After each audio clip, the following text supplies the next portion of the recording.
Hello everyone, let me introduce myself. My name is Jacinta Nurhidayah with NPM 244 and 17. Here I'm explain for pengantar manajemen sumber daya manusia. Di sini saya akan menjelaskan 3 agenda perkuliahannya, yaitu ada konsep dasar, meliputi definisi dan fungsi utama MSDM dalam organisasi modern, dan yang kedua adalah peran manajer, mengapa setiap manajer adalah manajer sumber daya manusia, dan kenapa tren dan isu, strategi, teknologi, dan tantangan masa depan.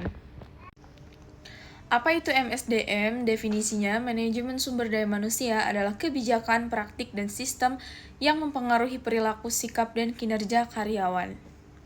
Fokus utamanya adalah human capital, modal manusia, produktivitas organisasi, dan kesejahteraan karyawan.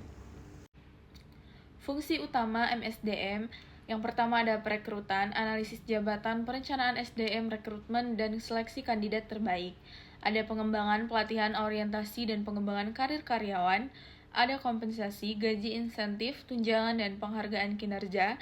Lalu yang terakhir ada hubungan industrial, kepuasan kerja, dan kepatuhan hukum. Ada pepatah mengatakan dari Thomas J. Watson, pendiri IBM, yaitu Anda bisa mengambil pabrik saya, bakar gedung-gedung saya, tapi berikan saya orang-orang saya dan saya akan kembali membangun bisnis ini.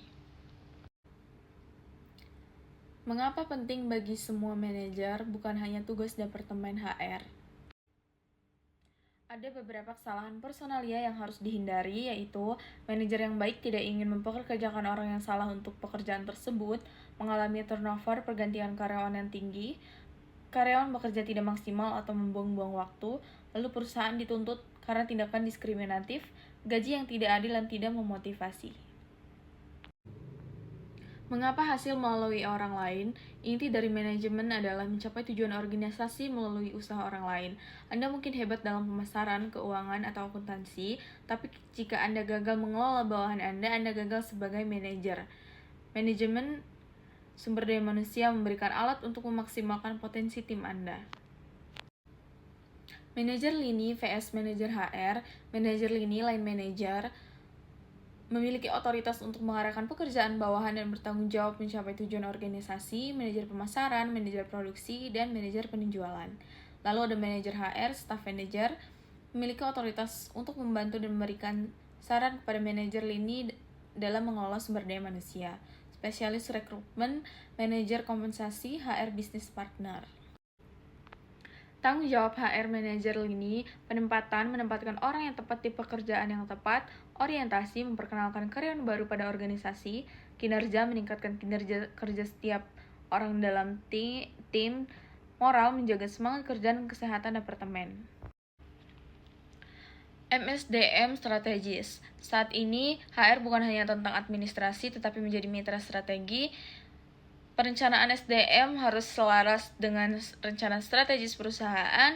Misalnya, jika perusahaan ingin ekspansi global, HR harus menyiapkan strategi rekrutmen internasional dan pelatihan lintas budaya. Tujuannya adalah menciptakan keunggulan kompetitif melalui orang. Tantangan lingkungan MSDM, yang pertama ada perubahan teknologi, penggunaan AI dalam rekrutmen, high risk dan kerja jarak jauh, remote work, ada globalisasi, mengelola tenaga kerja yang beragam secara budaya dan geografis, etika dan keberlanjutan, standar etika, tanggung jawab sosial dan keseimbangan kerja hidup. Dampak finansial MSDM, 30% biaya dari gaji tahunan untuk salah rekrut, 21% peningkatan profitabilitas pada tim dengan engagement tinggi, 50% penurunan turnover dengan onboarding yang baik. Studi kasus manajer yang frustasi. Skenario, Budi adalah manajer penjualan yang hebat, namun dalam 6 bulan terakhir, 3 dari 5 staf penjualannya mengundurkan diri. Budi merasa HR tidak mengirimkan kandidat yang tahan banting. HR berpendapat bahwa gaya manajemen Budi terlalu otoriter.